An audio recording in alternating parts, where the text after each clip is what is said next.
Disclaimer! The following episode contains spoilers for Venom 2, Let There Be Carnage, and DC Fandome. Don't go crying to your mum if we spoil it for you. You've been warned. Welcome to Podcapers, the official podcast of A Place to Hang Your Cape. And I think you'll find that this week, this is the turd in the fucking wind. We're talking about Venom, Let There Be Carnage. Skew the music. God, why?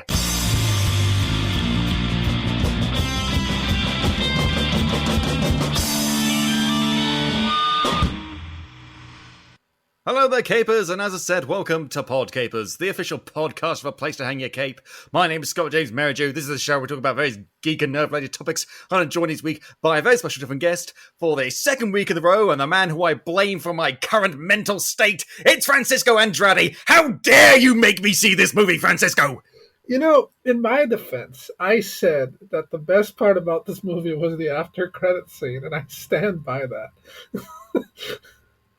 I've got some opinions on that as well, but we're going to get into all of that. I mean, my God, here's the problem. I don't want to start giving I usually, on the show, I give a little bit of a brief overview of the movie, my thoughts, a little snippet, a little sneak peek, and then we go into the news, and then we talk about the movie properly. But here's the thing. If I give you my sneak peek feelings on the movie right now, I'm going to give away my entire feelings of the movie. I just won't be able to stop myself. So fuck it. We're just going to go into the news.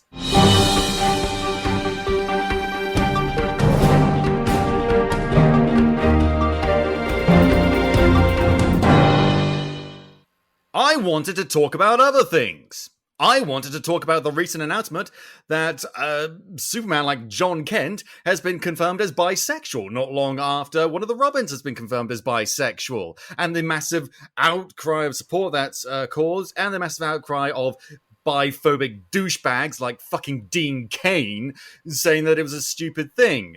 I wanted to talk about that. I wanted to talk about the fact that Will Poulter has been cast as Adam Warlock in the upcoming Guardians of the Galaxy movie. I wanted to talk about that. But I can't because DC, rather inconsiderately, decided over the weekend to release all these trailers, teasers, and sneak peeks of behind the scenes from the DC Fandome. So we gotta fucking talk about that!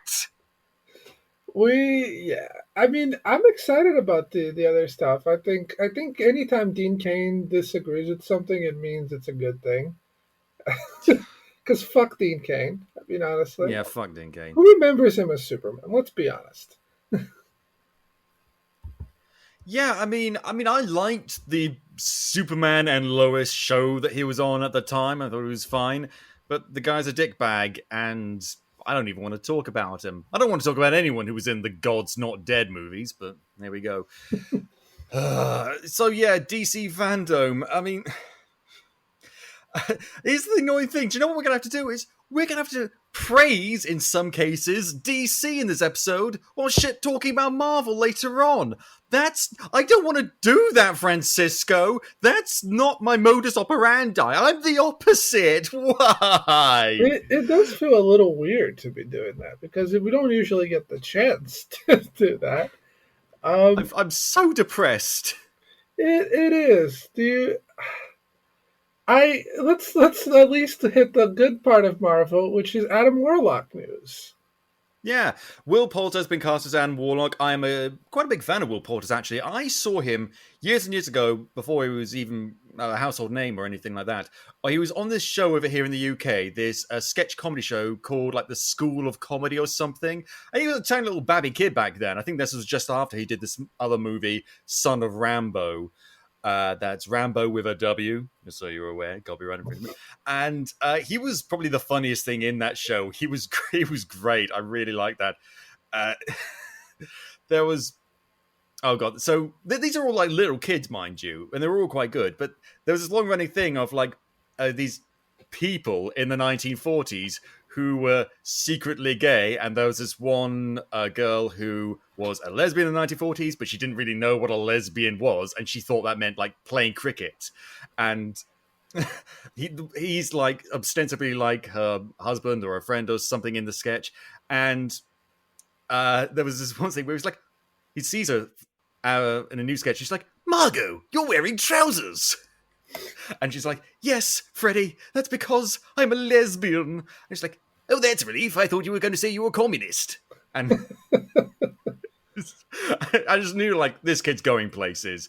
And since then, he's done a whole bunch of stuff. And it's going to be Adam Warlock. He wouldn't be my first choice to play Adam Warlock, but he's very good at what he does, so I'm excited to see him as it. He is. I've always enjoyed him when whatever role he's doing. He was great in Maze Runner. I think that was his first big action shot that he actually got to do. That was his breakout as an adult. He'd done stuff as a kid, like he did a Narnia movie when he was a kid.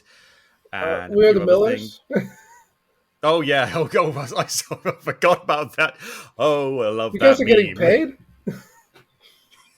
I think the running joke in the comments was, is he getting paid to play Adam Warlock? That's never going to go away, because just some memes are just like so applicable to so many different scenarios, and unfortunately that's just going to keep on going. I don't know if he cares about that or not. But no, I'm looking forward to that, and I wish him the very best of luck. Adam Warlock is a really interesting character, and I'm sure he'll do a great job. Then we've got John Kent, not Clark Kent, because let's be honest, DC isn't that brave. John Kent has come out as bisexual, which is great. We need more bi representation in the media. I think especially when it comes to bisexual men, because more often than not, that skews towards women for various reasons. So it's cool to see that. What's less cool is just horrible, biphobic, homophobic, conservative dickbags just saying, oh, how awful this is. Oh, think of the children. Hey, Tucker Carlson, whatever your name is. Here's a picture of Superman, Clark Kent, kissing Lois Lane in a kid's comic book. Have you got any problems with that? What's that? What's that? Did you hear that? That's the sound of no one giving a shit. So maybe you shouldn't really give a shit about this as well, maybe. But you don't really care about that because you don't have any real policies or ideologies. You're just full of hate and suffering and misery. So perhaps what you should do, instead of complaining about bisexual character, which is nothing wrong with and it's great for representation, is perhaps you should just go fuck yourself, you cunts. Anyway. I mean, but it's absolutely agreed. Like, I mean, are we the cognitive dissonance that happens in the minds of people who really have a problem with this? Are we forgetting about the fact that these are aliens? Like, these are aliens. They're from other. Well, technically John Kent is technically half alien. He's I think he's like Clark Kent and Lois Lane's son. I don't know. I don't read DC comics, so I'm not even familiar with this character. But I think he's represented somewhat in the new Superman and Lois TV show, which I've seen one episode of. So I think the silliness of it all is when you compare it to, like, oh yeah, you know, the LGBTQ is taking over, and you hear those stupid comments, and I'm just like, you do know how silly it is to me that John Johns is the Martian Manhunter, and he's somehow straight. He's heterosexual. He can turn into anybody, and you're telling me that he just has heterosexual? Come on. I mean, there's at least an overtone of genderqueer elements like that. Because if you can transform into anyone, does sexuality, not sexuality, but so much as sex or gender, those concepts become very somewhat fluid, if you will. And let's not even get started into Beast Boy. Oh yeah. We're not even going to go there. But, you know, it's stupid, and it's just the outpouring of hate is just, I don't know. Weird enough, I don't remember seeing a lot of backlash when Tim Drake came out as bisexual.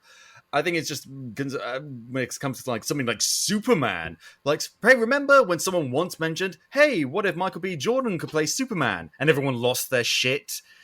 Like, it's something like that. It's just when Superman comes up, just the idiots crawl out of the woodwork. I don't know. Well, not just Superman, Batman too, but and it's usually the idiots who don't read comic books, because in the comics we've had a black Superman, we've had a black Batman. It's just not the Clark Kent, and it's not the Bruce Wayne.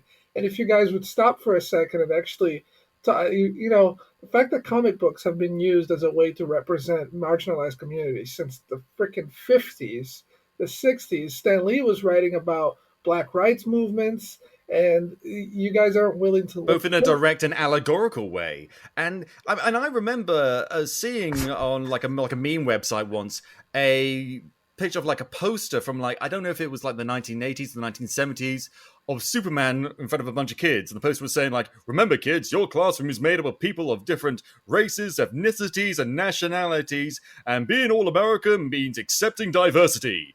And like a surprisingly progressive and positive message for the time, especially coming from Superman. That's the power that these comics have to make people feel accepted and welcomed and normal and valued. And when you see people like that saying, oh no, you can't have a bisexual character, it just reminds you of all the people who didn't want black people to attend the same schools as white kids. It's the exact same mentality. Yep. They're on the wrong side of history, and thankfully, the people at DC are just going to be like, oh, well, we don't care. We're going to keep doing it. It's like, they're not going to bow to that pressure.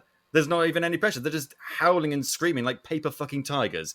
So, I'm glad that DC gave us this representation. I'm glad that I hope they continue to do so and take positive sides. And I hope that people like Tucker Carlson get fed into a wood chipper. Moving on.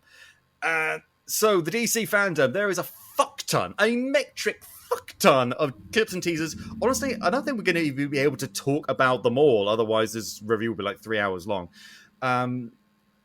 So what we're going to do is I've cherry-picked a bunch of stuff that I want to talk about. Francisco, I'm sure most of that will sync up with what you want to talk about. If not, let me know. So let's just start off with, I've just got a whole bunch of things. I haven't even taken notes. I've just got a whole bunch of tabs of the various clips. So we've got a teaser trailer for the upcoming Flash movie, which was more of a teaser trailer for Michael Keaton's Batman.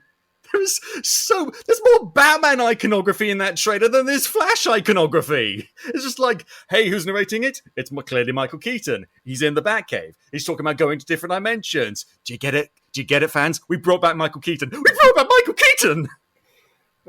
I'm excited for this, and I think this is going to be a better version of what the CW one tried to do, which of course it's going to be a better version of what the CW one tried to do. It's but I like it, even though you're right, we had mostly Batman stuff. Can we do Batman's greatest boner? That's a great. I will be using that frequently in this episode. I'm sure Michael Keaton says that in bed. Hey, Selena, you know what this is? Batman's greatest boner! In that exact voice. I do love Michael Keaton, though, and I think it's fantastic that he's getting another shot at this, especially because he's one of the few actors who went out and still did a bunch of stuff after Batman. Like, he got to be a villain in Marvel too. Like, he's great. Yeah. And he might even be making some returns to Marvel in the future. We're not going to go into that right now. But yeah, and he's done other things. Weirdly, in between, now he's kind of back doing superhero movies occasionally. In between that, he did this movie Birdman. I don't know if you saw that. It's a really great movie, but it was sort of it took a lot of shots at superhero movies, some of which I appreciated, and other which I thought was just cheap shots. Just if you have multiple movies, just selling out. No, fuck you. Was it Alfonso Cuarón who did that movie? I think so. I want to say, yeah. I mean, I love that movie. I think he's right. I think Alfonso Cuarón is a fantastic director. Directed probably one of the best Harry Potter movie, in my opinion. Just saying. Oh, Yates. Fuck off, Yates. Your movies look like shit! They all just green and grimy all the time, Yates! Pick a different colour palette! Anyway, and I didn't realize, but now he's kind of doing back, and it feels, I wonder, is he still speaking with Alfonso Cuarón? Is Cuarón's just traitor? I don't know. But that looks pretty cool. That's the only reason I'm going to watch that movie. I'm certainly not going to fucking watch it for Ezra Miller. I've made it very clear what my thoughts on them are, so... They're a dick. I was just going to say that. They're a dick. I'm not familiar with Ezra too much. Well, basically, what they did was some other problems, but basically they I don't know the full circumstances, but basically there was a confrontation with a fan, and Ezra Miller grabbed that fan, threw him to the ground, and I think, yeah, there's video of it. They're clearly going through some stuff, but that's a horrible thing to do. Yeah. I don't like them. And I can in my mind, I'm one of those people who can divorce the artist from the art. So I can watch this movie and not see Ezra Miller. I can just see Barry Allen. Barely, though. Barely. There are much better Barry Allens out there, I'm just saying. But it looks pretty cool. They seem to be like, oh, he's traveled to different dimensions. There's multiple versions of himself. It's only a teaser trailer, but it was so clear what's going on. Like, the end of the teaser shows him like about to rip her cloth off what is clearly the Batmobile, and just like, you can just you act like you're lampshading it, but really you're not, because the lampshade clearly belies the lamp underneath. We know it's the fucking Batmobile, so you're not teasing us. You're basically just showing the Batmobile, but just like the white sheet variant of the Batmobile. Anyway, something that I actually did really like, the upcoming trailer for the Peacemaker TV show. This looks fucking kick-ass. Looks fucking hilarious. I laughed so hard watching this. It's just showing a different side to Peacemaker from the Suicide Squad, a bit more of a vulnerable side. He's teaming up with people in the name of peace by killing people, and it looks to be really cool. And now I'm wondering if people will stop looking at me sideways whenever I mention the fact that I thought that John Cena could have played possibly a better version of Shazam. People said that was weird. Like, no, not really. Him is not a terrible idea. But now I think people are turning around on that. he really, like, I don't know. I don't think people knew him as much as he could act back then. But now he's really grown into it. Well, I don't know, because I'd seen him act in other things before then. He'd done plenty of acting work, not just in the WWE, but in other stuff as well. And he could do the action. He could do the comedy. He was in the Fred movies. Remember Fred? I think I've selectively ignored those. But he was like, this whole thing where, like, okay, for those of you under our age, Fred was like one of the first YouTube character things where it's just like this guy with a really annoying squeaky voice pretending to be a little kid. And it was stupid and pointless. And because of that, he got 3 movies. And those movies, he like had an imaginary friend that he thought of as like his dad, like what he imagined his dad was. And his dad was played by John Cena. And he just continually put him in like headlocks and stuff while making fun of him. And that was actually kind of funny, probably the best parts of those movies, which isn't saying much, granted. But anyway, back then we knew he had comedy chops. He'd done other stuff since then and before. So I think he could have done a pretty damn good job. I don't know. I think that's been proven. In any case, if that had been the case, we wouldn't have gotten this Peacemaker show, or at least not with him in it. So I'm glad it turned out the way it did. I love Zachary Levi as Shazam anyway, so it's all good. The show looks great, as does the upcoming teaser for the 4th season of Young Justice Phantoms. That is, I love Young Justice. It's probably my favorite animated superhero show, and I am very excited about that. Yeah, this doesn't give you a ton of stuff, and I don't want to go into it too much, but it looks pretty good. I mean, I'm interested to see what they do. Then we mentioned Suicide Squad, the story trailer. Previously, we got a cinematic trailer for Suicide Squad Kill the Justice League. I had my doubts, but you know what? It looks all right. I'm not going to give my final opinion until I actually see some fucking gameplay footage. But this is just another like in-game cinematic stuff. But it looks like fun. It looks like it's having a fun time. It doesn't feel like cringy or anything. Have you seen it yet? I have. I think it's going to be a good time. I'm excited about the whole beat 'em up aspect of the Horde gameplay and actually getting to like play with these silly characters. I wonder how they're going to play off of the fact that these characters are kind of supposed to die. I wonder if we're going to start getting characters killed off as the game progresses, and that's something I want to do, because if you're just playing Left 4 Dead with DC characters, then it kind of is going to lose a little bit of the funness. But I think they're onto something here. Yeah, I mean, if they had a much larger roster, I would imagine that they could do that thing where they get killed off one by one. But that in itself, we have to remember this is a game, and if you have like let's say you really like playing Captain Boomerang, but then like halfway through the game he gets killed off, that might turn some people off the game. So they're just sticking with these core characters and focusing on them having to kill the Justice League. I bet you anything they don't have the balls to actually genuinely kill them off, and it's just the title. But again, if we don't see any gameplay footage, I'm not going to make any judgments. But the game looks great, the voice acting looks great, I love the character designs, though it looks like an awful lot of fun. We'll see.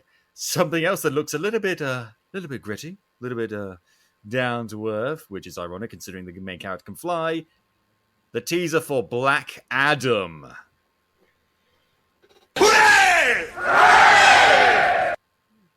I mean, this has been a long time coming. People have wanted this for a long time. Dwayne Johnson has wanted this for a long time. Dwayne Johnson really, it's great. I must really love his career right now because he gets to pick so many passion projects of his.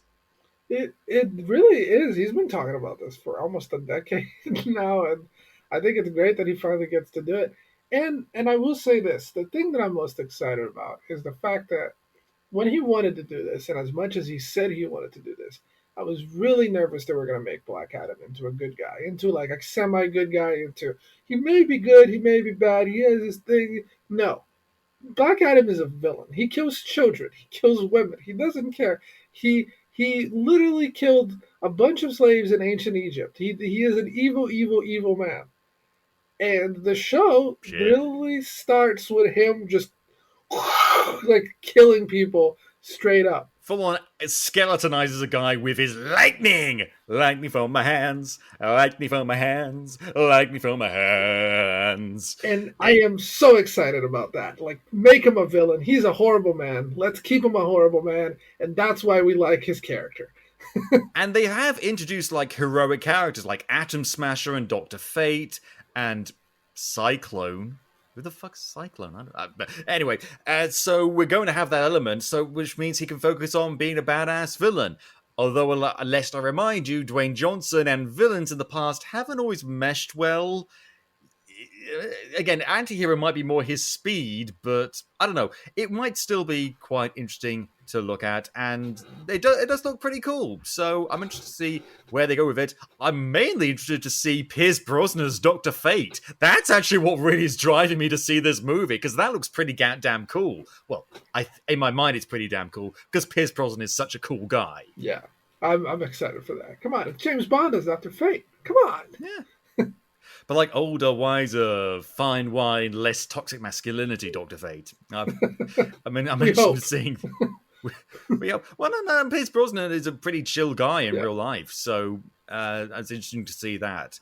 Then we get another game trailer, a story trailer again for part of the Gotham Knights video game, The Court of Owls.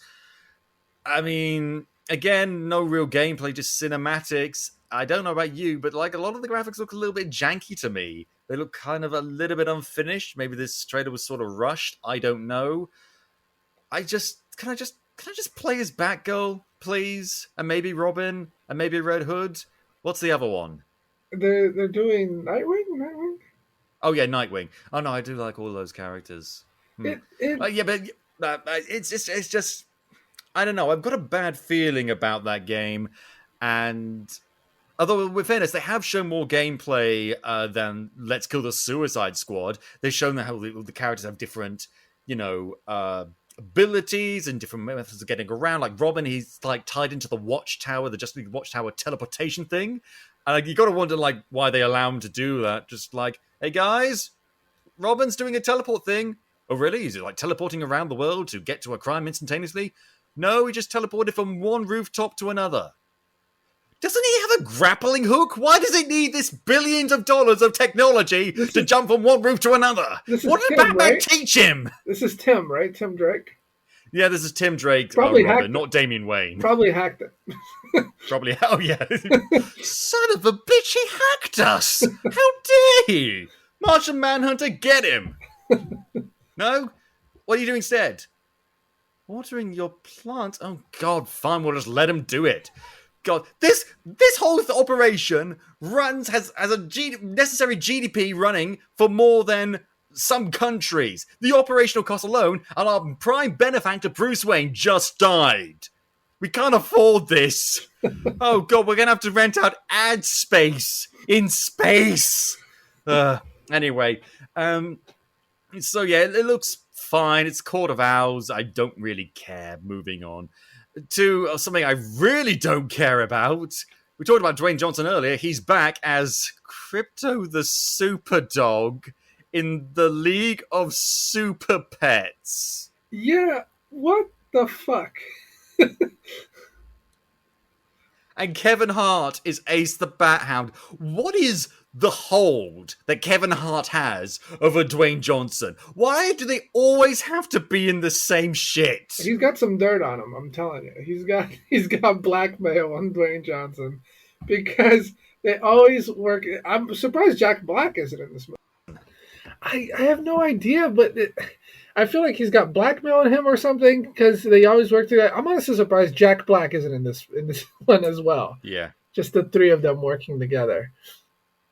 I don't know. It's weird, and I get it. It's meant to be like a fun animated kids movie, and you could do worse than the League of Super Pets, which features Ace the Bat Hound, Crypto the Super Dog, Streaky the Super Cat. I think Supergirl has a horse. There's a pig in the trees trailer, so I guess there's a pig in that and a tortoise. I don't know. The only thing I know about the Super Pets is because, like, when I was a kid, young teen, there was this show called Crypto the Super Dog, and I watched like 3 episodes of it. It was fine. And then they basically introduced the Super Pets a little bit as side characters. It was fine. I just remember like the first episode actually being quite sweet because the whole thing is like Crypto the Super Dog. Apparently they have dogs on Krypton. Who knew? And he got sent with Superboy, young Clark Kent, to Earth, but got lost along the way. And then he came back and it's like, oh, now he's got superpowers. And he ends up living with this kid, but he's like, oh, you're actually Superman's dog, so I've got to give you to Superman. And Superman turns up at the end of the first episode and is like, hey, it's so good to see you, boy, but you know what? I'm fighting crime a lot. Why don't you stay here with the kid and maybe I'll pop in every once in a while? And he never came back. Bad owner. Bad owner. Also, why would superheroes want pets? Bad owners all around. You guys are so busy with your day job. This is a dog that can shoot laser beams out of its eyes. Should I take it home to me where I can properly take care of it? Or should I leave it with this 10-year-old? That's a very good... 10-year-old it is! Maybe Lois Lane's allergic to dogs. Who knows? I think if they're going to go this route, they should do what would be my favorite thing is when Connor Kent just had a gigantic minivan-sized wolf. I want him to join the cast.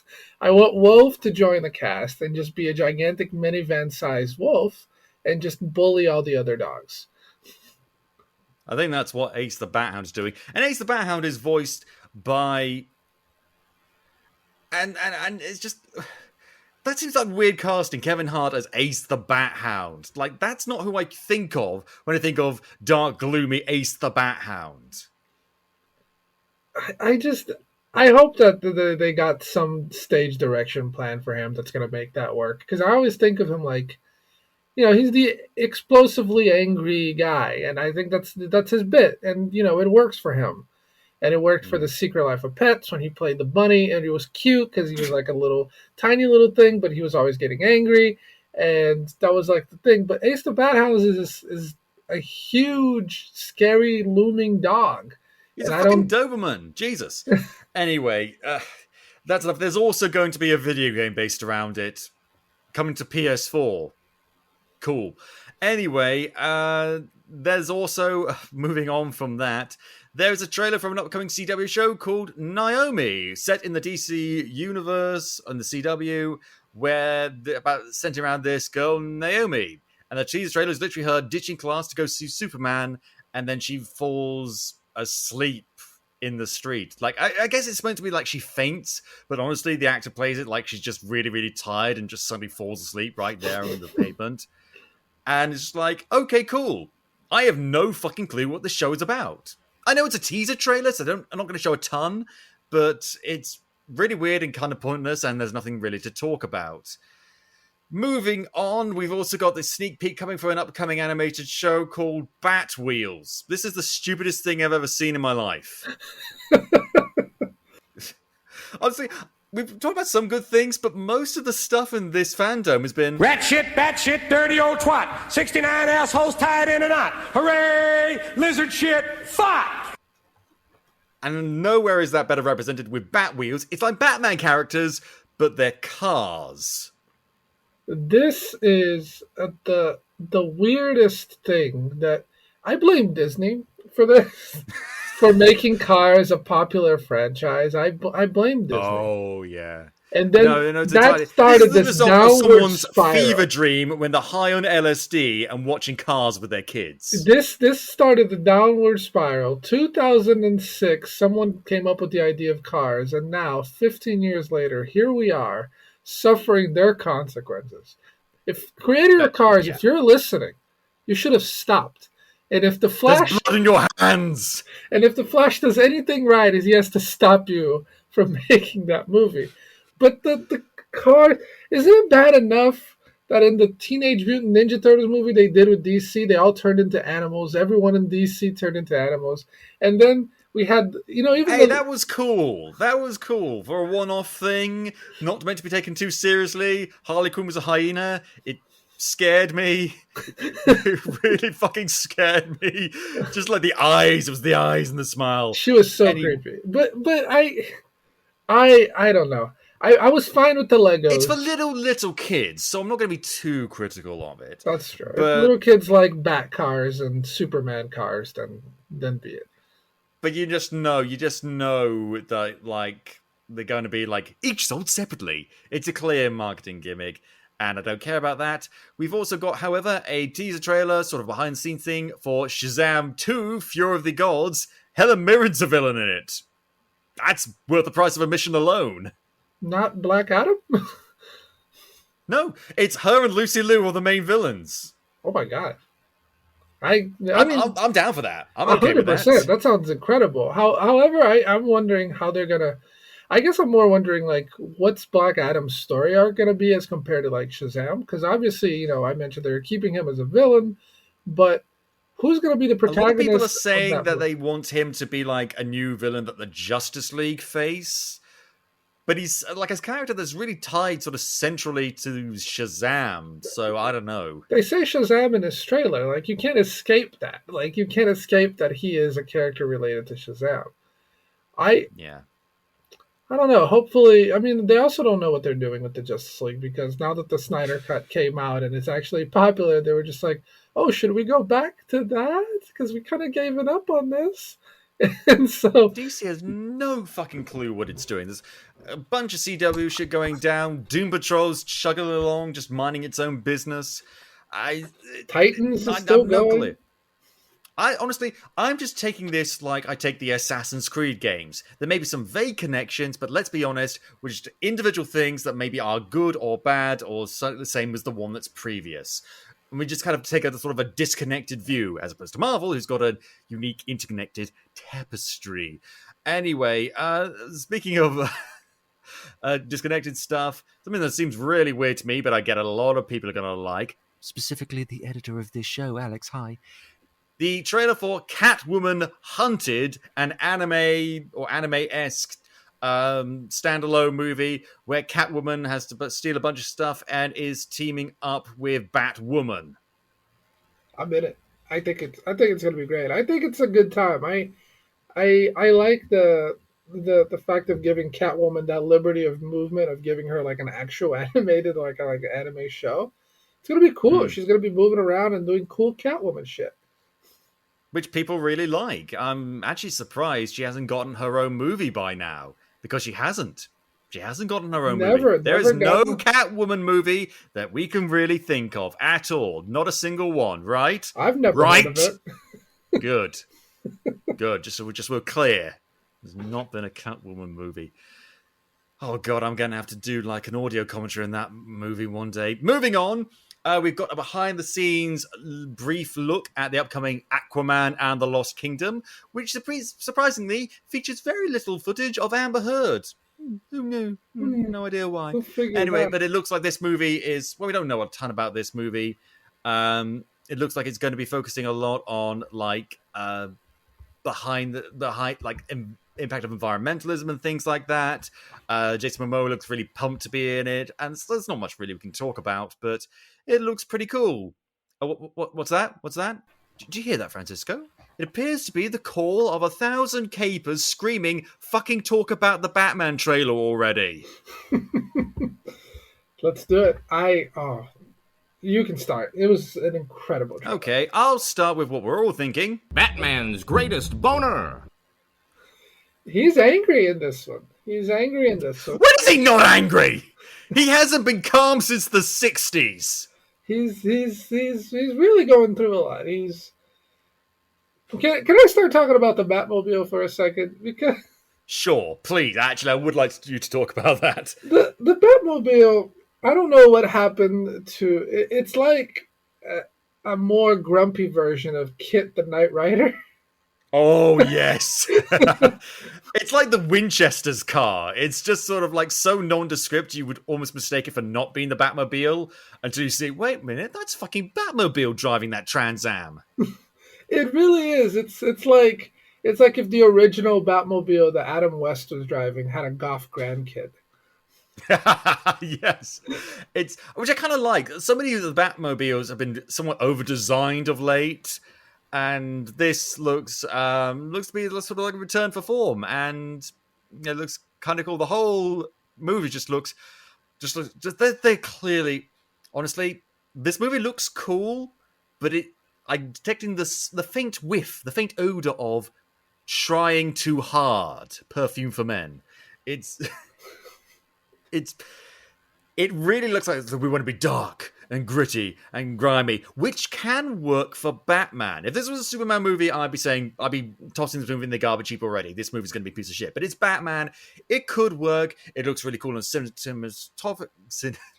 cinematography. It looks really cool in terms of acting. Andy Serkis is in it. I'm sure he's couldn't be, affiliated with anything bad relating to superheroes right now.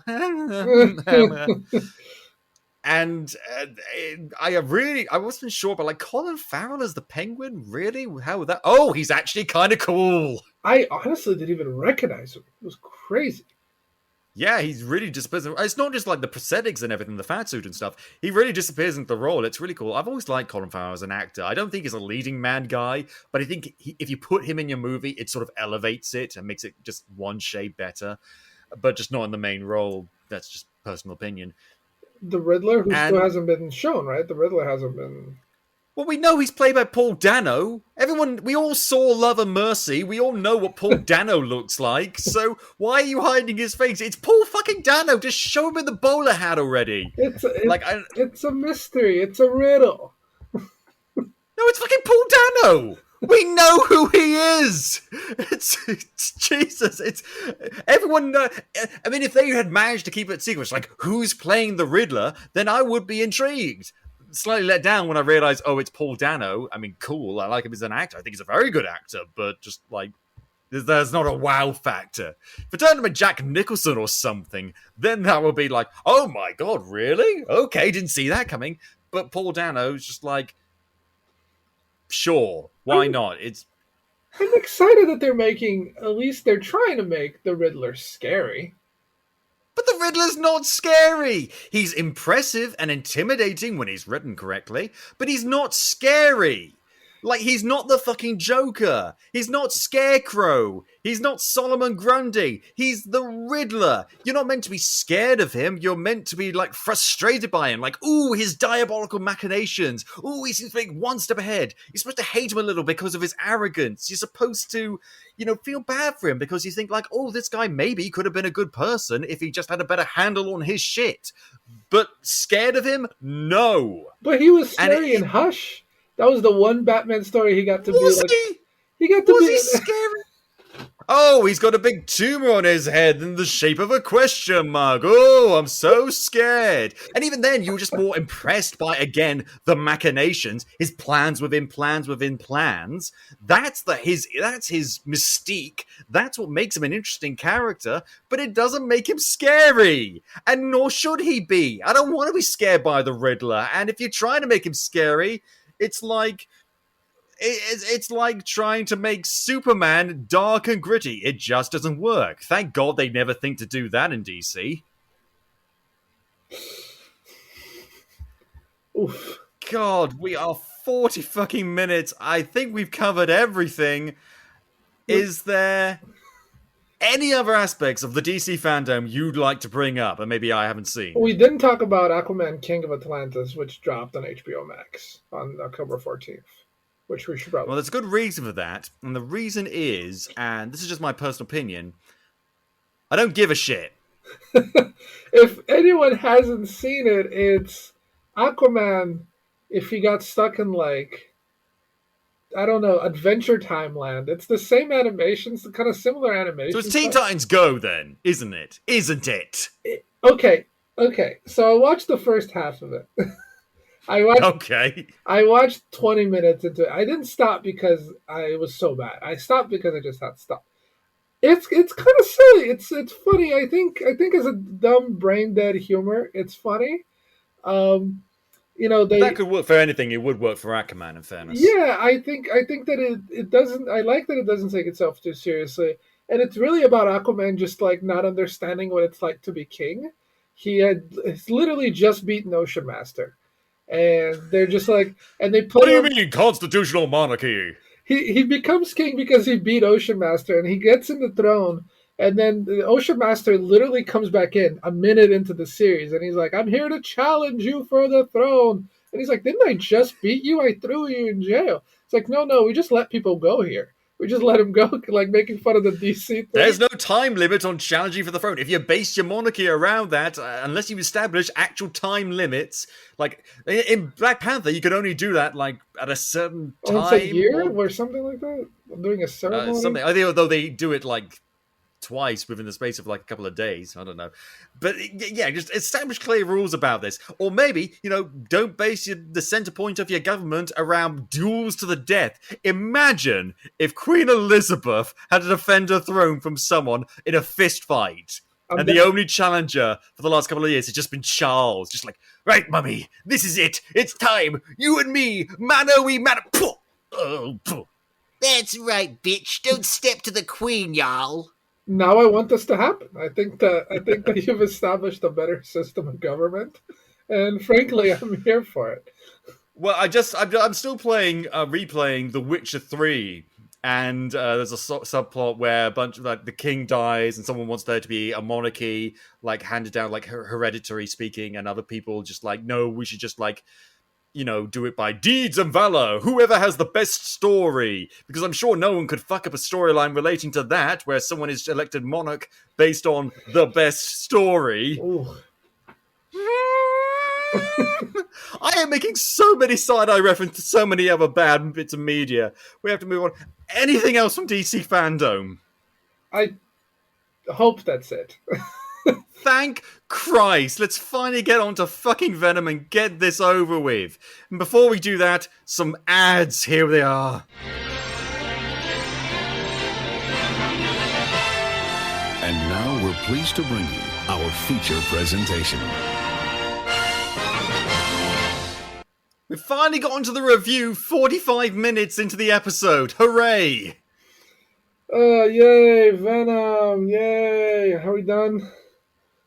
No, not quite yet. I mean, honestly, we probably won't go over time for this because, let's be honest, there is not a ton to talk about with this movie. I'm just going to say this right now. I know I said I wouldn't give away my thoughts and feelings straight away about the movie, but here's the thing. This movie is a fucking afterthought. It reeks of being made out of obligation rather than desire to continue this story. And it doesn't continue the story. It takes the story of the last 10 minutes of the previous movie and stretches that out for 2 acts before the third act is entirely just throwing in a muck generic CGI action climax. That's it. That's the movie. Just watch the last 15 minutes, 10 minutes of the previous movie, and you've got a pretty good idea what this movie is about. There, now you don't have to see it. You're welcome. I didn't like the first one, and I was treated as a martyr in my local comic book shop. I was pelted with tomatoes. That's not true. But I was looked at like, oh, I can't believe you didn't like the first one. It was so great. I'm just like, was it? No, it wasn't. Was it great? Like, was it great? It was not great. Look, I like Tom Hardy as much as the next guy. I think he's fantastic. I am a huge Tom Hardy fan, and I feel bad saying that I would watch anything he's in because I have, and now I regret it. I mean, I'm tolerant of the first one because it was an origin story and it was a little slow paced. Honestly, the biggest problems I had with the first one was not really impressive villain, and they completely botched the characterization of Eddie Brock, the symbiote, and Venom. I'd like to point out that the symbiote and Venom are 2 completely different characters. Venom is not the goo. Venom is the goo and the man splooged into one.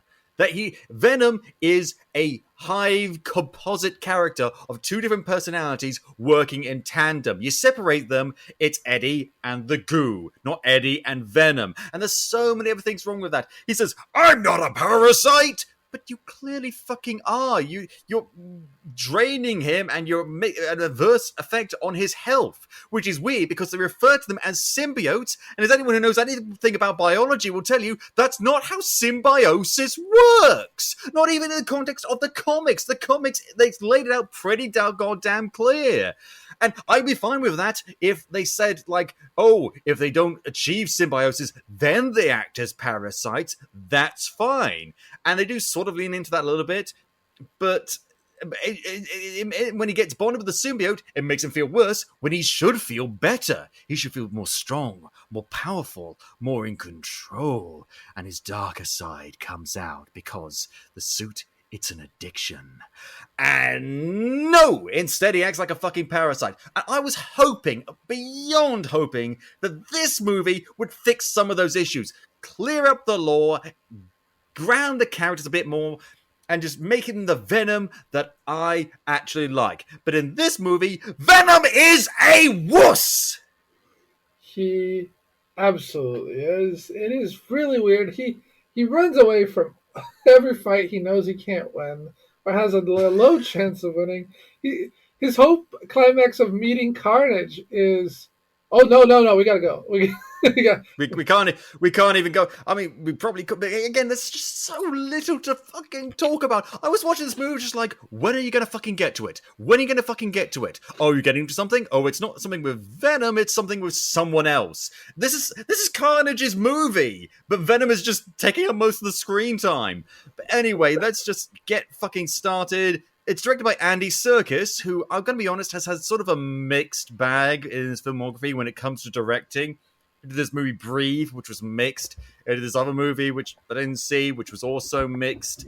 And it's a shame because Andy Serkis is probably one of the best actors working in the industry right now. I think Andy Serkis is fucking amazing, but this is not a good movie. It's just not. And not even Tom Hardy getting better creative control by writing the story along with Kelly Marcel, who did the screenplay, could save this fucking movie. So let's start in the year 1996, where Cletus Cassidy, a troubled young man, is in a home called St. Eustace's Home for Unwanted Children. That's literally its name. That's the tone we're going with here. That's like something out of the Tim Burton Batman movies, not something out of like this supposed to be grounded and gritty Venom movie. Yeah, I don't know what they were trying to. The story kind of confused me a little bit on why they were doing it. I like the addition of Shriek. Yeah, but I mean, sort of, yeah. But I'm not that familiar with her character. So here's the thing: She's when a it comes to like banshee, the like- Carnage storylines, when he was first introduced, I have not read those comics because that was being done at a time when Spider-Man had like 4 different titles on the go, and rather than just having different storylines for each of those titles, they wove one storyline in all 4 as a cheap gimmick in order to get people to buy more Spider-Man comics. And so it makes, unless you're reading from like a collected edition trade, reading complete storylines like from start to finish really fucking complicated. But so I'm not that familiar with a lot of these characters entirely. But here's the thing: so Cletus Cassidy, it's supposed to be like a fucking psychopath, but he has like a deep love and infatuation with Francis, who's played by Naomi Harris. Doing her best Tia Dolma impression, she brought that character back from Pirates and is just back again. But like her whole deal is like she has a mutation in that she can project sonic waves from her mouth like fucking Banshee. Now you might be wondering, okay, cool, why can she do that? Well, are you going to tell us? No, because the movie doesn't tell us. Because she says like they say the mutation is progressing, and that is all we get. Because Like, they don't have okay, rights if this to was the mutants, do they? MCU, I'm sorry, Francis, but if this was the MCU, then I wouldn't bat an eye at that. Okay, people with powers pop up all the time, but this is meant to be like the Venom universe or something, where the only weird supernatural thing we've seen are fucking aliens. That's it. But apparently, no, mutants exist in this world, and now she can scream like a fucking glam metal rock artist. Which is hilarious to me, considering that her husband's only weakness is sound.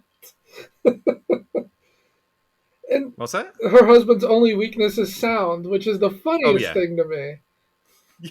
Yeah, that's another thing. And so like they're in love, and we know that because we're told that. He's like, "You're my one shining light in the darkness." And that's it. We don't know why they fell in love. We don't know what about her he likes so much. We're just told that they're in love. We're told she's a mutant, and she gets carted away to a place called the Ravencroft Institute for wayward teens. Who knows?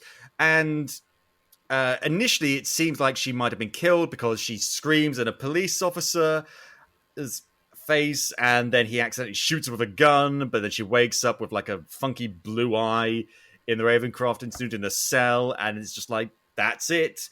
And that's the beginning of the movie. And and it's such a clumsy opening. I don't know why I said opening. The whole movie is fucking clumsy. Because this movie picks up where the last movie let off with the post-credit scenes from that. Thankfully, Woody Harrelson has ditched the curly redhead clown wig for something a bit more appropriate. Remember that? Remember the wig from the last movie? From the last minute of it, that was so silly. He also ditched most of the accent. Some of it remains. There's gonna be carnage, and now it's just like, there's gonna be carnage. It's way toned down. I mean, Woody Harrelson, you mentioned to me last week that you didn't really like his performance. I actually thought it was all right. I kind of it's kind of the same thing, I think, with all of them, because this movie has this variety of good actors: Tom Hardy, Woody Harrelson, Naomi Harris as a Shriek. I think it's bad direction, not bad acting, and I think that's what like my thing is. I think it's not even that it was necessarily bad; is that I've seen them do so much better. Yeah, that's a very good point, actually. Tom Hardy in particular, he just sort of grunts and mumbles his way through this line. To be honest, between him and Venom, I know he voices both characters, I could barely understand anything either of them were saying. It became supremely difficult for me to hear. Usually I have it's so weird. I watch a Tom Hardy movie where he's got a bunch of shit on his face, and I can understand him perfectly. It doesn't matter who we are. What matters is our plan. I get that. That's fine. But then he's got no shit on his face. It's like, the rules are something my life. And I could barely fucking understand. I needed fucking subtitles. And Venom's voice is so processed it's really fucking hard to hear him. In the first movie, I could understand both of them pretty well. This movie, I don't know what happened, but I can't understand anything. But anyway, Eddie Brock is now speaking with Cletus Cassidy because Cletus Cassidy is just like, I'm your friend. I want to give you my whole life story. Oh, for heaven's sakes, just kiss, you moron! And again, we're not given a reason why they like him. They try and throw out a bunch of stuff relating to Eddie Brock's past, none of which gets elaborated on, none of which gets properly developed or explained. And here's the thing. You could show a unique connection between these two characters. Eddie had a troubled past. Cletus had a troubled past, but Eddie managed to get his life together whilst Cletus was shunned by society. There's parallels there. The movie does not show these parallels effectively at all. And so he's just like, I'll give you my whole life story and I'll tell you where all of my victims, because Cletus Cassidy is a serial killer. Oh, by the way, you might be wondering why he's a serial killer. Yeah, keep wondering.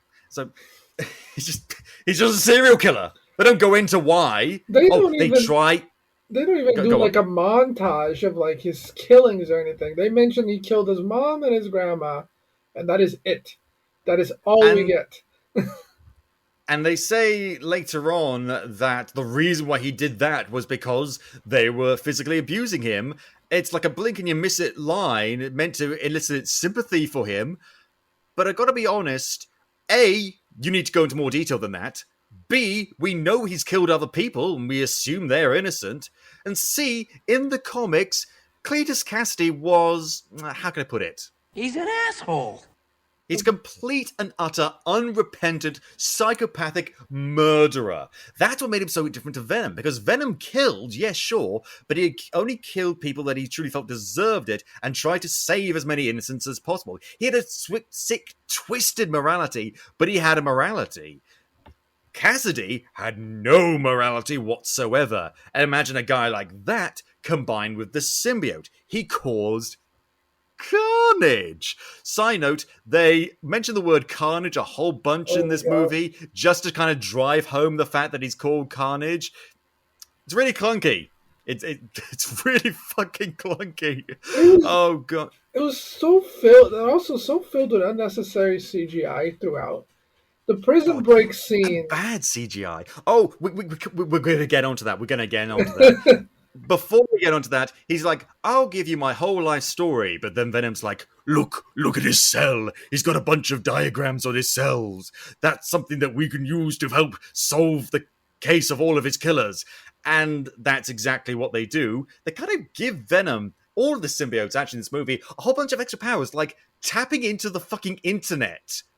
Like, is that something from the comics? I don't think you could just put your little, like, inky goo splooge into a USB port and suddenly be able to access the internet like the fucking TX from Terminator 3. It was a lot of weird powers they gave him in this one. The internet thing really kind of confused me. It also confused me that he was, like, writing really well and then he used his own inky splooge, as you called it. Which, the grossest thing I've ever heard, by the way, to, like, draw the thing. I don't know how else to describe it. It's gross, inky splooge. But also, why is Eddie Brock such an idiot in this? Why is he so dumb? Yeah, that's a good point. His IQ went downhill fast. I mean, he's never been, like, an Einstein in the comics, but he had his wits about him. He was a pretty okay investigative reporter. He wasn't an idiot. Like, he was good at finding a story.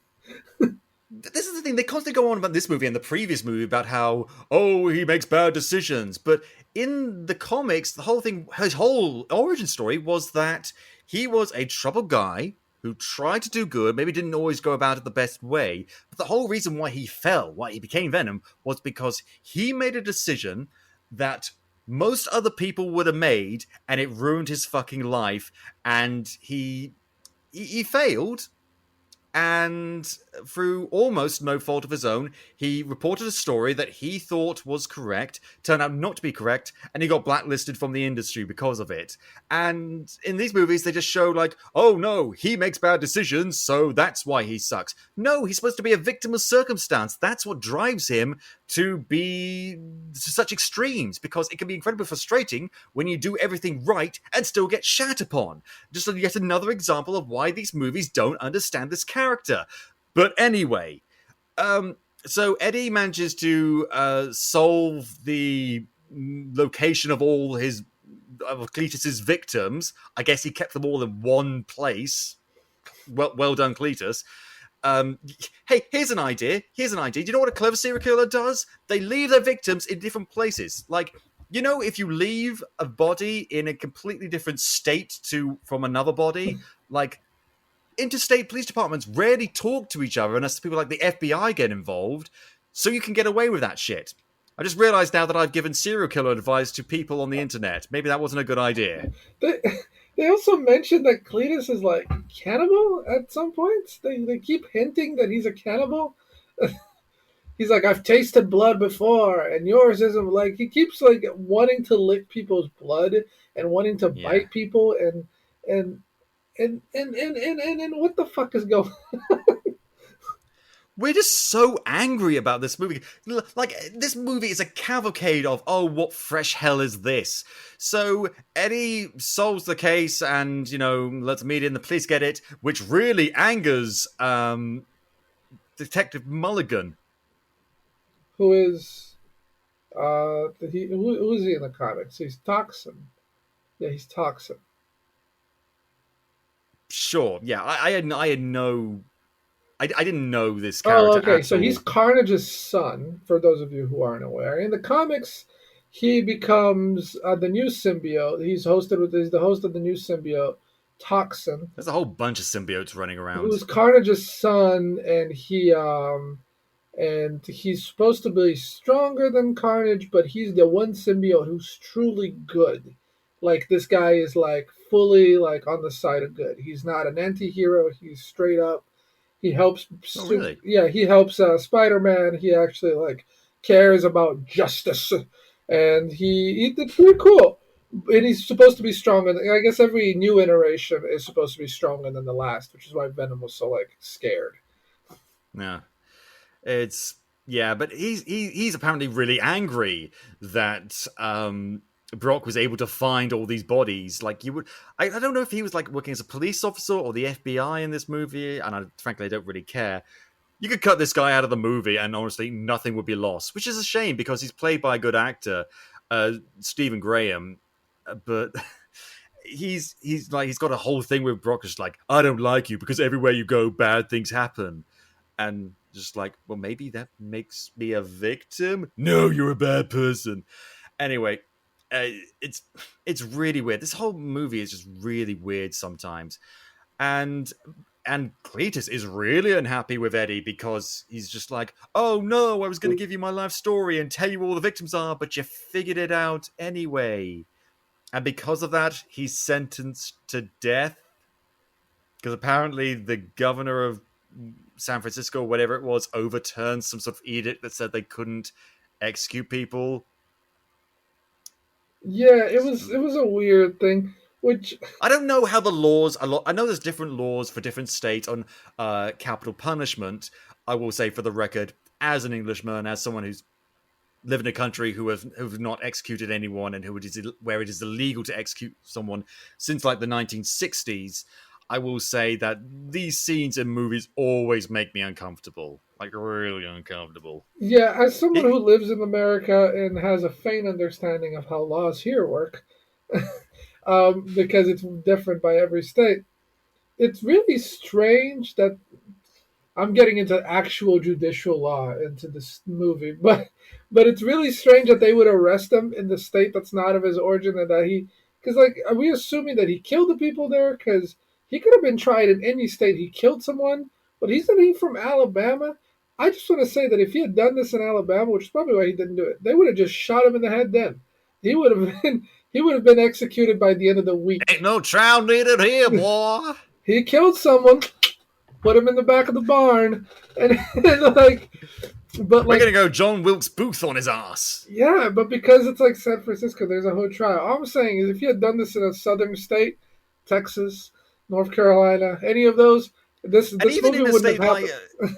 even in a state like California, it's really quick. Like they go for. I thought people like waited years and years on death row for like the appeals process, but nope. Apparently, like they found the bodies next day. Your ass is going to the gas chamber. And so it's not the gas chamber. Sorry, it's lethal injection. It's not so lethal for him. No. Well, we'll get to that. And he's really unhappy with Brock for like spilling the beans and doing all that. Which he People's did. motivations are. Yeah, people's motivations are really hard to figure out in this movie because they change on a whim. And But meanwhile, we get to most of the movie, which is the odd couple with Eddie and the symbiote.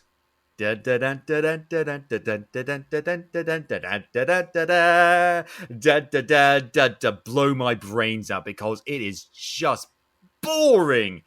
These two, like, I was expecting this because we saw bits in the like teasers and stuff, and it's just like, oh, it's going to be fun because in the comics they have a close bond and connection, a sort of deep need for each other that feeds into both of their worst habits. So to see them like maybe bicker a little, get together, and have fun with each other, that could be kind of fun. Instead, they just whinge and snipe and bicker and just go on and on and on and on and on. And it'd be fine if all the things they talked about were different, but it's one thing. Venom wants to eat people's brains, and Eddie doesn't want him to do that, even though at the end of the movie he agreed that they could do that. if it's bad people, which they even end the movie with him eating someone's. It's honestly, at this point in the movie, I thought to myself, I could be watching Little Shop of Horrors right now, and it would have been a better version of Me! I would have had more fun, and I think I would have had a more enjoyable plot watching Little Shop of Horrors. But yeah, and then so he's eating chickens, but I guess he befriends the chickens, which I will Sonny argue, and Cher. which I will argue did make me laugh quite a bit. That was a fun little side note, but also it's not enough to redeem it. So it's chocolate and brains. I guess they have the same whatever made up chemical he made up on it. It's just so like, and again they're just like they're living in filth and stuff and things like that. And the whole point of Venom was supposed to make Brock stronger. He was supposed to feel better and be better at everything. But it just seems like it's making his life miserable. And again, I need to point out in the comics, Venom didn't need to eat brains. Like, occasionally he might have eaten someone's head just because that's a convenient way to kill someone. Why did they add in this whole need to eat brain shit? He's not a fucking zombie. I don't know why. Did these people actually read the comics? Did they do that? Why didn't he just, like, kill people because fucking likes killing people? Or because he thinks, like, oh, that person is attacking an innocent. We must kill them because that's justice. No, apparently he just needs to eat brains to survive, which makes Eddie seem pretty fucking selfish in a way, because A, agreed to this, and B, like, why keep him around not? And this goes on and on and on and on, and just when you think you can't go any longer, it goes on even further, and just oh god, to the point where you hope that they just split up. So then they split up, and Venom's just like, screw you, I'm out of here, and just bonds with other people, slowly killing them as he goes, which is treating it as kind of funny. It's not funny. It's not supposed to be funny. Which also is weird, because he should have just eaten their brains, but he didn't. I guess he needs to be bonded with a person in order to eat brains, but I don't know. I don't know how this guy works. And then and the whole symbiosis process is kind of weird as well. And then he ends up like in an underground rave or something. He steps onto the stage, takes the mic from the singer, and he's just like, hi, I'm Venom. Screw Eddie. I'm a lethal protector. You haven't protected shit. You stopped one person from getting mugged, and that was it. That was fucking it. What about you is the lethal protector? Oh, you threw a guy over the street into a dumpster. Good for you. God. And then but then he starts wondering, like, oh, I actually miss Eddie. Shut up. Jesus. This is... Ugh. It's just, this movie just assaults you with how little it understands its source material and how crap it is as a standalone piece of media.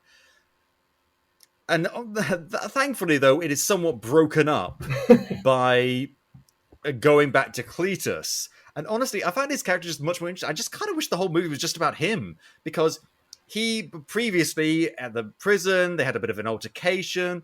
Some of Brock's blood got into him because he like bit him, and then he's like, as you mentioned, Francisco, he's just like, I've tasted blood before, you taste different, and then he sees like the blood like squirming around a little bit and eats it, and that's how he becomes Carnage. And then we get to, as he's been given the lethal injection scene, him becoming Carnage. Big CGI monstrosity, not that creative when it comes to the design. It's pretty much what you would expect. He's got like a bunch of tendrils going out. It's like, cool.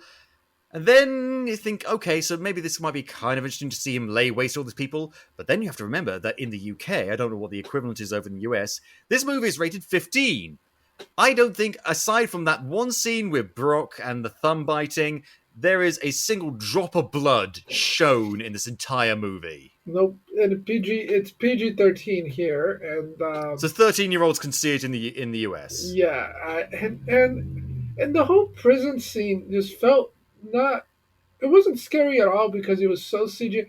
There's like this weird part. The one that really threw me for a loop is when he's laying waste to all the guards. Which I just want to say, Carnage would have killed the prisoners too, as comic book. Like Carnage would have been killing everybody. If your heart's beating next to him, he would have killed you.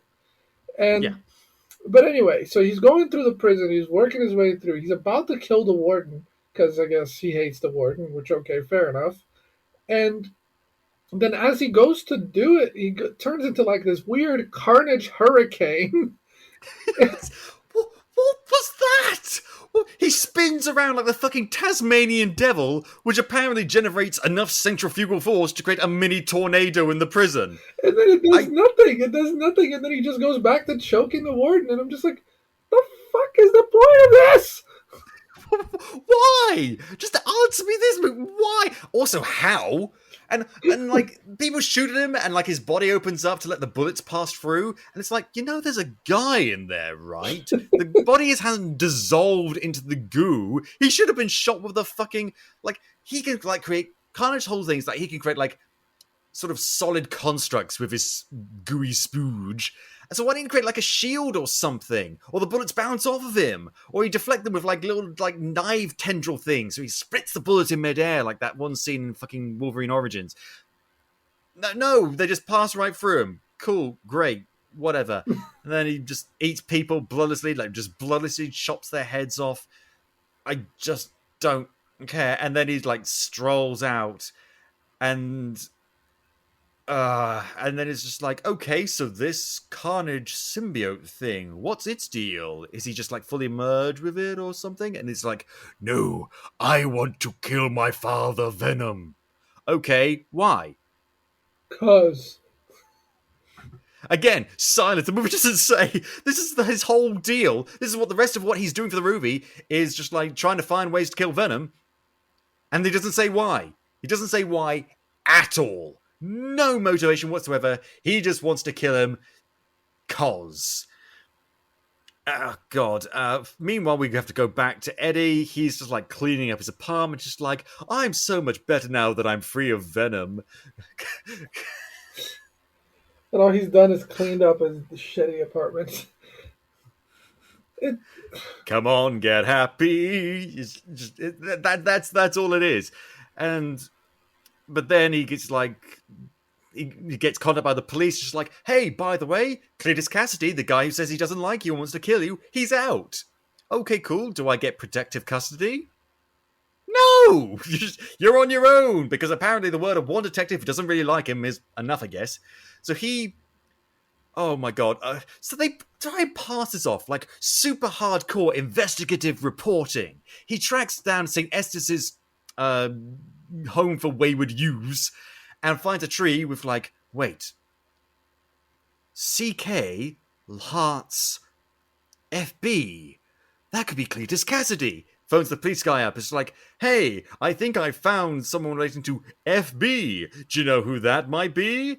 And it's like, oh my... And it turns out Mulligan is the guy who shot her, and he thought she was dead. We finally see that he has a fucking earpiece, like a Hearing aid. in his ear, because he was deafened in one ear by her. Finally, we never saw that in a previous scene, as far as I'm aware. We kind of see it when he mentions that Brock has to speak up, and then he turns his other ear. So it's like a small hint, but also, who cares? Yeah, who cares? Again, you could cut him out and nothing would be lost. And it's like, oh my god, this person who I thought was dead is actually alive. She has streaky powers. Ooh. And again, just like, did no one go to the place where Cletus first was? Like, he spent years there. No investigators, no police, no FBI went to the place where the serial killer grew up to see if there might be any clues as to where his body was buried. Did everyone's brains just take a holiday? If anyone was good at I think the thing is that this universe, this is the Marvel universe where everyone is a complete dolt, where no one is good at their jobs. It's the mirror universe. It's where everyone is bad at their jobs all the time. And then the thing we haven't even talked about, Scott, and I think that you've just selectively ignored this as much as I have, is the weird plot of the girlfriend who just so she's been locked up in Ravencroft all this time. No, the other girlfriend, Brock's girlfriend. Oh, and well, I didn't bring her up because she's one of those characters that's just completely forced into this movie because Michelle Williams has a contract and they're obligated to include her. Again, cut her out and nothing will be missed until she inevitably gets kidnapped in the third act. She's just there, and Venom is just like, again, trying to like wingman him and like, come on, she wants to be with us, she wants us so much. But then she announces she's getting engaged to the guy from Veep. So that's all I know him as, the guy from Veep. He's a complete tool. Sure, they keep telling us that, but he's also forced in the movie. He gets to like be involved in the action scenes later, just like, why don't you leave? He just randomly appears too. It's a really weird one because he just I think he also has the Tim Drake teleporting technology because he also he can hack the Watchtower too. Yeah, they mentioned briefly, it's like, if you want to kill the aliens, it's sound and fire. Even though which could kill most humans, just saying. Even though 10 minutes ago, after they said that, 10 minutes before that, Carnage is walking out of St. Estes fire like nothing is happening. Yeah. And so before that, Carnage is... We'll talk more about the girlfriend later, God. Carnage manages to get to Ravencroft, again, by hacking the internet with his with Carnage spooge, and manages to break Francis out. Cool. And then they have a big old fight with the police there. They're in like a red Trans Am car, whatever. I don't know cars. And actually, it's a pretty cool fight scene. Just seeing him like fully let loose out in the open and just like take out all these people with like lots of red strands going in everywhere. It's kind of cool. But then we're reminded like, oh, she has shrieking powers and he doesn't like it. So the Carnage symbiote is just like, shut her up. Don't let her do that again. And it's just, yeah, then that scene ends. They burn down the orphanage, whatever it was. And then they sort of like, they say, we want to have a wedding. We want to get married, even though we haven't seen each other in like nearly 20 years. And it's just like, here's what we're going to do. We need 3 people. 3 people we hate the most. The cop that shot Francis, because goddamn it, we've got to give them both a reason to exist in this movie. Venom, because Carnage wants to kill him for some reason. And Eddie, because Cletus hates him for doing what he was already going to do anyway. Oh, this is so pointless. This is so fucking pointless. There's I need to pick me up. Play it. Batman's greatest boner. I feel better. Not by much, but a bit better. Oh, God. And so they kidnap Anne because she's the perfect lure to get Eddie. Sure, his ex-wife. What if he hated her? Like, they figure out that it's their divorce. I mean, they could figure that out. But it's like, what if he absolutely hated her? It's like, oh, no, you kidnapped my ex-wife. Oh, God, however will I get over it? Now I have no choice. But just kidding. Enjoy your schmucks! And just runs away. But no, they kidnapped Anne literally 2 minutes after Eddie warns her and Dan to get out of town. It's like, that's got to be a record. That's got to be the fastest from forewarned about danger to damsel in distress that's ever been presented in cinema. I think the most impressive part of investigative reporting in this entire movie is the fact that Shriek figures out where the girlfriend lives off a picture that just says the building number. This is San Francisco. All the building numbers repeat every street. Come on, Andy Serkis. Come on. What are we doing? What are we doing, Andy Serkis? You are a legend. You're Gollum. You're a legend in Hollywood. How could you have done this to us? We believed in you. It's just... oh my God, I hate movies like this. I hate movies like this where it's full of... This is the kind of wacky, time-wasting nonsense I've been missing. And also, it requires you to not think about it. I hate movies that require you to, quote, turn off your brain in order to enjoy it. Like, I know people nitpick and not everything is going to make 100% sense, and it's a movie, 100% adherence to reality is not required, especially when it's a battle between two gooey aliens. But credit your audience with some intelligence. And before we go into the climax, we gotta have more ads, because I need a fucking break. And we're back. So, Anne gets kidnapped, and Eddie and Venom... Before that, though, she does manage to break Brock out of the... Like, was he arrested? He was sort of taken in by the police, but I don't know if he was arrested. He wasn't handcuffed or anything. And all the meanwhile, Anne is going out to try and find Venom, manages to find Venom, gets turned into She-Venom briefly, brings Venom back. They reconnect after there's a stupid scene where the Venom symbiote through Anne, makes Eddie apologize. It goes on for fucking forever and is not funny in the slightest. And then eventually they reform, which we all saw coming and could have been done with and over with like half an hour ago. And they're back. Venom's back. Cool. Anne gets kidnapped. Blah, blah, blah. Do you even care? And, oh, God. So Cassidy manages to find Mulligan and take him hostage. And then they all go to this church because they're going for a wedding. Yeah. And they've kidnapped a priest there to marry them. I'm not sure that's legal, but I don't know. I've heard of shotgun weddings, but I don't think this is what they mean. And they brought Mulligan there and Anne there to lure Eddie and Venom there so they can all kill them. And then Carnage is revealed, and Venom is like, oh my God, this guy's super, super hardcore. We can't fight him. And then immediately retreats within him. And it's like, oh, so someone watched Infinity War where the Hulk was afraid of Thanos. Someone thought they could do the same thing in the space of a couple of minutes. Someone thought they could do it and make it not incredibly annoying and make Venom look like a terrible character. And with, like, Cletus saying, come over here 5 times, and that's meant to be funny. It's not fucking funny. God!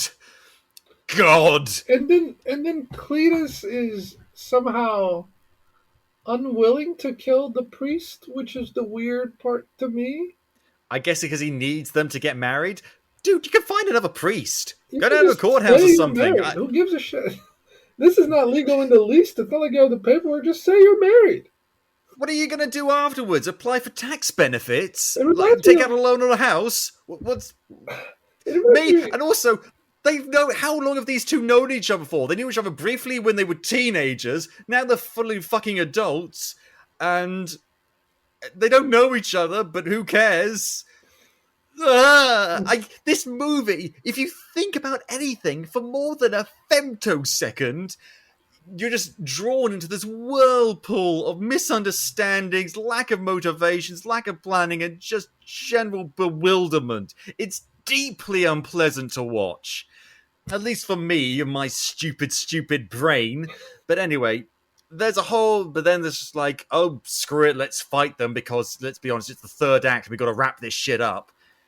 Then they have a big old CGI fight through the church.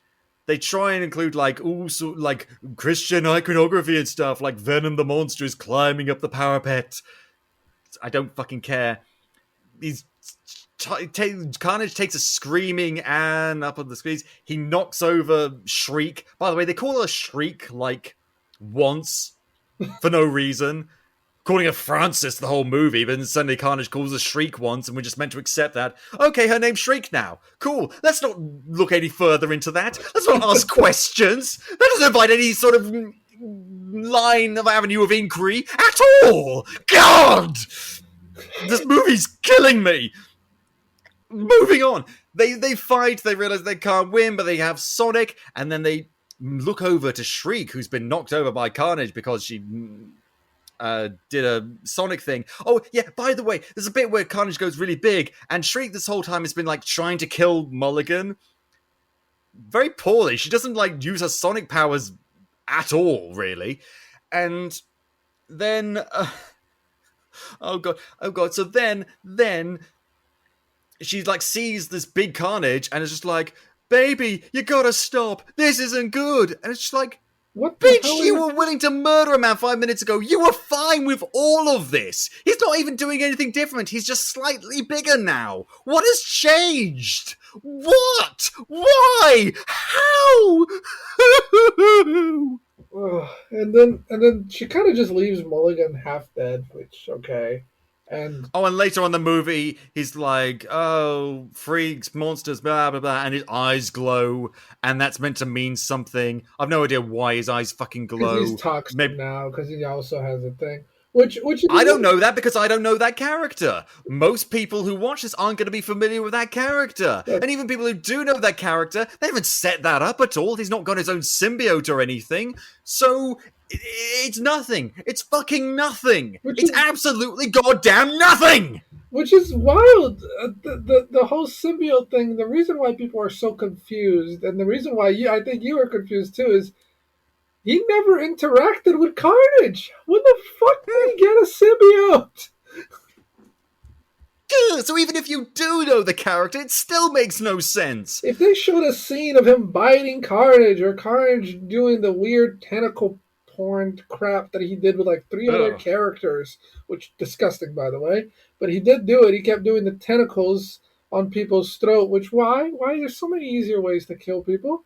But anyway, he kept doing that. If they had done a scene like that with the detective, it would have been kind of explained, but no, he just is in the back of a church and he's like, monsters, and now my eyes are blue. Yeah, but anyway, it cuts to Venom. He's like, we can't beat them, but maybe she can. And look at Shriek, maybe she's resolute. And I thought, oh, here's what they're going to do. Venom's going to try and convince her to try and separate the symbiotes, because Cletus clearly is not happy with the Carnage symbiote. It's like saying, don't hurt her, what are you doing? And Venom is just like, see, Eddie, they're not together, but we are together, because even though we've been bickering and arguing and haven't agreed on a single thing this entire movie, we're a better fit than them. Even though for most of the movie, the opposite is happening and they've been fine. It's just... And so I thought they're going to try and convince Shriek in order to try and separate the two of them using her shrieking powers. No, he knocks her off. She flies down using her shrieking powers to her death, and that's enough to destabilize Carnage. And that's how they beat them. There's a whole thing with like the bells ringing that adds extra sonics. There's a whole battle between Eddie and Cletus and Carnage and Venom, yada yada yada. Dr. Dan turns up to set things on fire. Oh, yeah, he pours like liquid, like petrol out of a can and then sets on fire with a blowtorch. That should have caused the fucking can to blow up in his face and kill him. I was hoping for that, and this movie denied me that.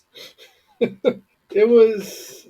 Anyway, as Scott and I were saying, this is the best movie of the year. And And so eventually they manage to separate the symbiote from Cletus, and Venom just eats it.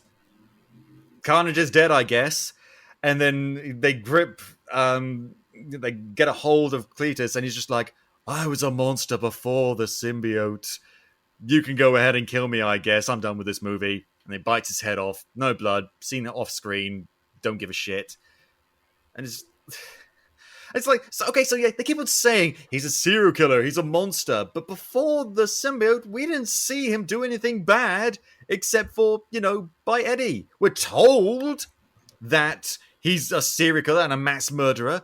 But I would like to point out, I've said this before on the show, the very first lesson I got in screenwriting, week 1, when I started my undergrad course, Southampton Solent University, doing screenwriting, was show, don't tell. This movie tells us a bunch of stuff, but shows us nothing. It tells us, this is this person, this is what's happening now, this is their motivation, this is their backstory, but doesn't show us any of it, or indeed give us a reason to care, or indeed give us the proper context, even if you were just going to tell us! And then, finally, the police are arriving. I guess the untold carnage and destruction that was happening at the cathedral only now brought a police presence. And Anne and Dr. Dan run off and are just like, you've got to run, Eddie, because you're wanted by the police. Is he? Is he really? I feel like you just say, I was abducted by a monster, and which you've all seen, like, Carnage, like, attacked a bunch of people. Like, you could pin it on him, just saying, hey, so remember when Anne went into Visby in prison and then a big hole happened in the wall and we were gone? Yeah, that fucking monster turned out abductive, both me and Anne. But we're safe now because they died or something. You could believe that, right?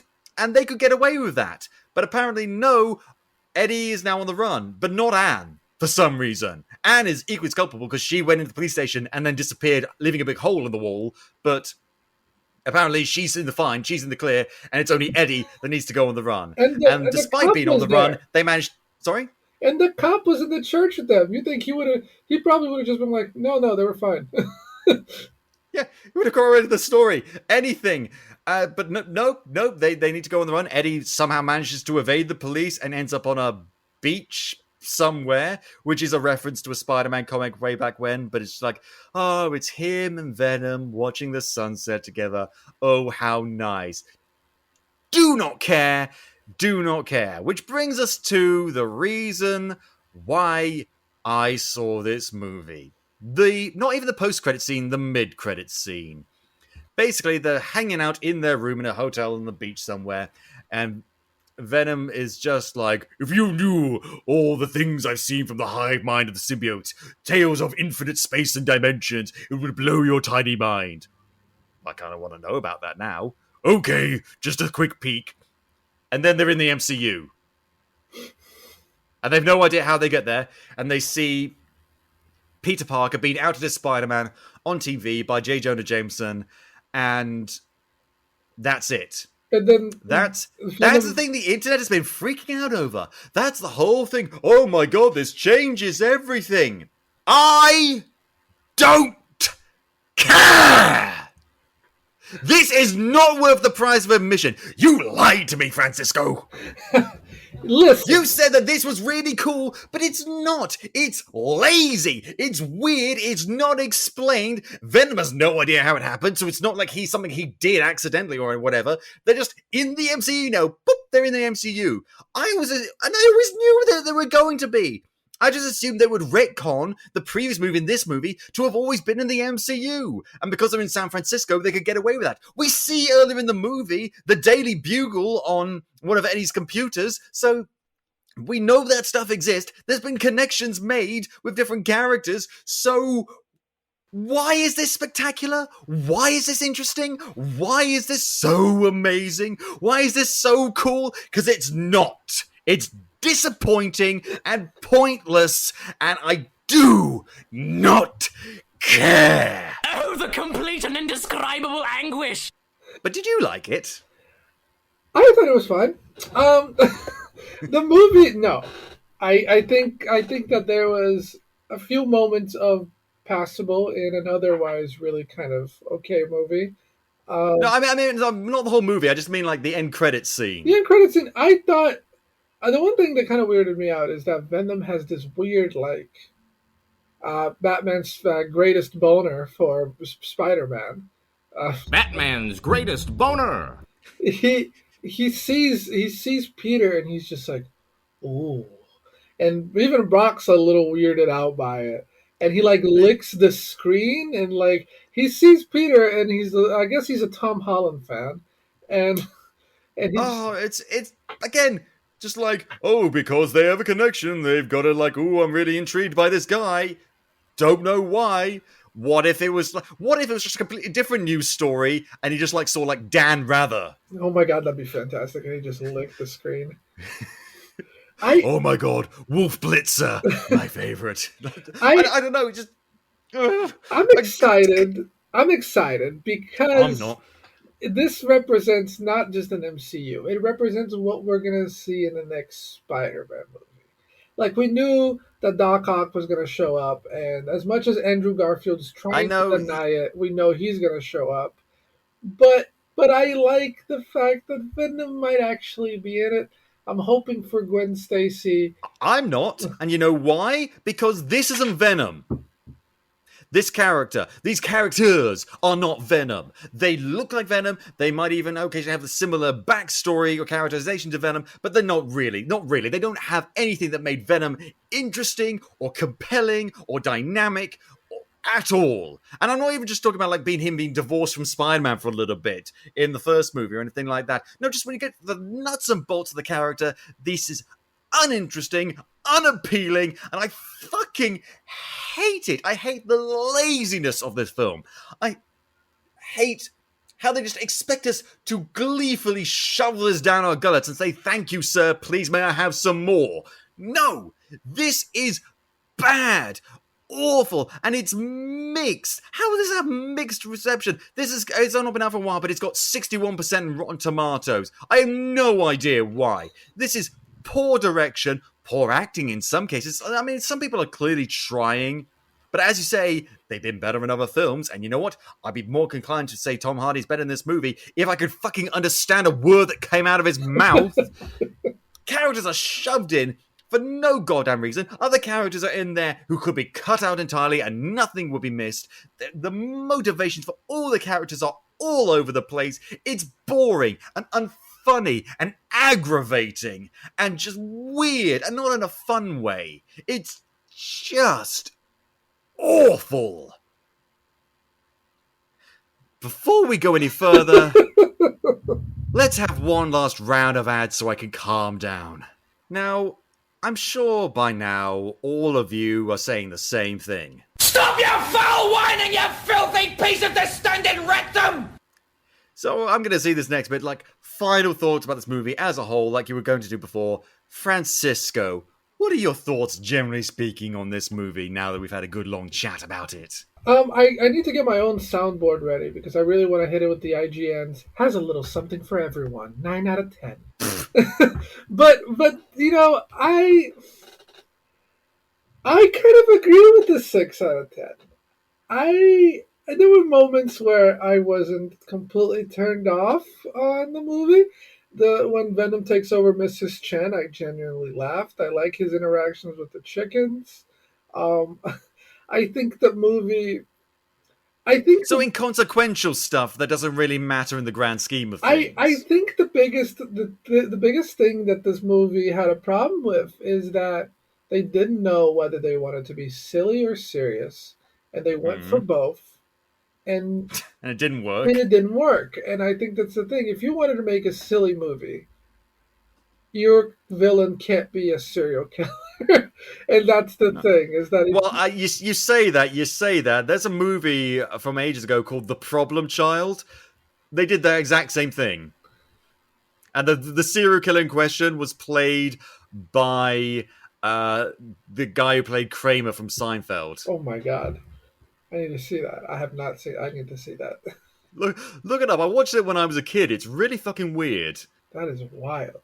I just, I don't know. It felt like the moments of silliness were kind of shoehorned into a movie that tried to be a little more. If because you mentioned it too, the Venom parts and the Cletus Cassidy parts felt like two different movies happening at the same time, and then they met in the middle. And I don't know. I wouldn't say that I enjoyed it. I wouldn't say it was a good movie. It was a passable experience. And I honestly watched it more hoping of what can lead to, but that's not a good reason to watch a movie. I mean, that's just like Batman v Superman logic. You know, oh, if we set up something better in the future, that means we're good, right? Right? No, crimes are Grindelwald. It doesn't work like that. You need to be good in the moment. And your whole setup was a 3-minute scene. Not even that. It's... And let's be honest, even if he did show up, he's not going to have any of the backstory that he and Peter Parker has. He doesn't have like the whole "you betray me, Peter" or anything like that. There's none of the malice, none of the hate, none of the venom. And this is the whole thing. This whole movie is both of these movies are pretty just they're toothless and boring and aggravating and disappointing all in one go. And I've donated too much of my brain space thinking about them. But it's especially disappointing because these are good people. Tom Hardy's a great actor. Michelle Williams, good. Naomi Harris, good. Stephen Graham, Woody Harrelson, they're all good. Andy Serkis, I think, again, I've said how much I really like him.